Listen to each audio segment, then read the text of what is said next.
Salut à toutes et à tous, je suis Philippe et bienvenue sur la chaîne Cut.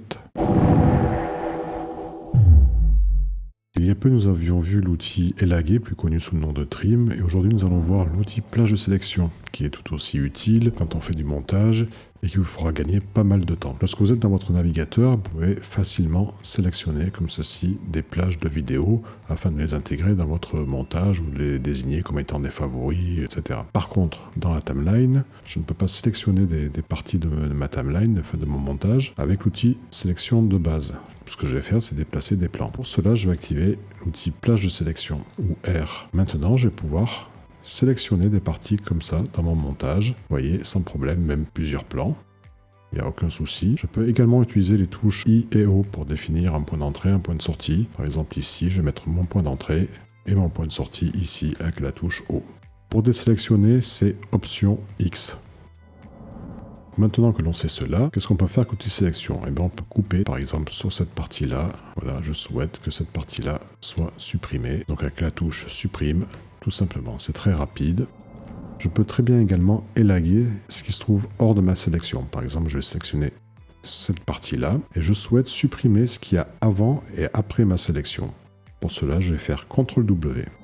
Si pour X raison j'ai besoin de n'exporter qu'une partie de mon montage, je peux également le faire avec l'outil plage de sélection. Je vais par exemple sélectionner cette partie-là et je peux maintenant exporter juste cette section-là, il n'y a aucun problème. A noter que si vous avez des titres au-dessus et des pistes audio en dessous, elles sont exportées également.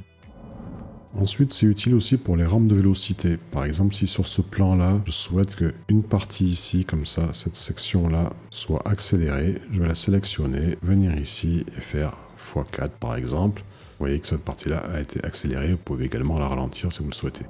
Je peux également sélectionner cette partie-là et faire commande C et aller ici, faire commande V pour la copier. Concernant l'audio, alors là, c'est là aussi où ça devient très intéressant. Je vais un peu agrandir ici, voilà. Vous voyez qu'ici j'ai un effet sonore et là j'ai ma musique. Et bien au moment où il y a l'effet sonore ici, je voudrais baisser un petit peu le niveau sonore de la musique. Donc, je vais sélectionner cette partie-là et vous voyez que je vais baisser le son et automatiquement des points clés sont appliqués.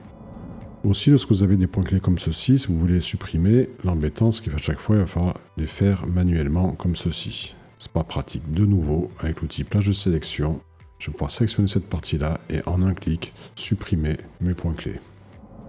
Alors ce que je souhaite faire maintenant, c'est par exemple sur cette piste de musique, je souhaite la couper. Je vais sélectionner de nouveau cette partie-là et je vais faire V. Et vous voyez que maintenant la piste musicale est coupée. Donc je peux éventuellement aussi ajuster comme ça de chaque côté les bords. Par contre, le problème que j'aurai ici, c'est que la coupure va être franchement nette, elle va être abrupte.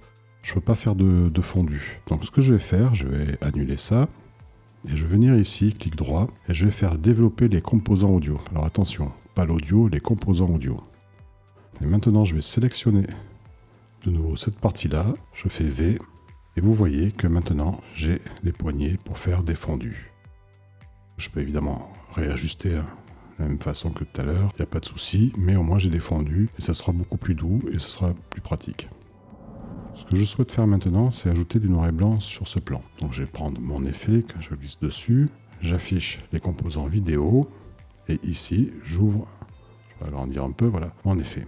Et toujours pareil, avec l'outil plage de sélection, je vais venir sélectionner cette partie-là, comme ceci, et je voudrais en fait que le noir et blanc soit progressif. Donc voilà, je vais abaisser ici, je vais un peu, voilà, faire comme ceci, soit plus doux, et maintenant, j'ai un noir et blanc qui est progressif sur ce plan-là. Je peux me servir également de l'outil plage de sélection, par exemple, pour venir ici sélectionner cette partie-là et ajouter par exemple un titre. Donc CTRL-T pour afficher le titre par défaut. Et vous voyez qu'il se cale parfaitement sur ma sélection. Je peux également ajouter un plan, par exemple celui-ci. Je vais prendre ça et je vais faire Q. Il sera connecté automatiquement sur ma zone sélectionnée et c'est valable pour n'importe quel titre, générateur ou plan. Ça sera tout pour aujourd'hui, maintenant à vous de jouer. N'oubliez pas, si la vidéo vous a plu, de mettre un petit pouce bleu, de vous abonner en activant la cloche pour ne pas rater les prochaines vidéos. On se retrouve très bientôt pour un nouveau tuto. D'ici là, salut!